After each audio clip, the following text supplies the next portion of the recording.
Hey guys, I just wanted to show you this house real quick that I'm checking out today. It's right down the street from my house in Buckingham Township, Doylestown.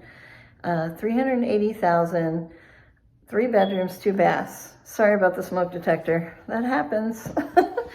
But here you go, take a look.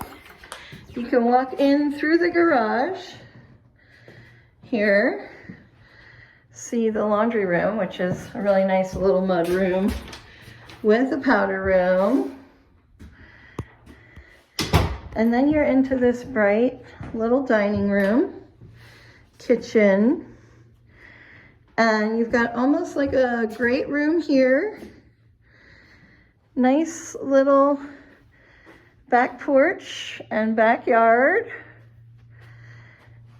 And then you can go back around to a dining room, formal, and living room. So it's a real cute little layout.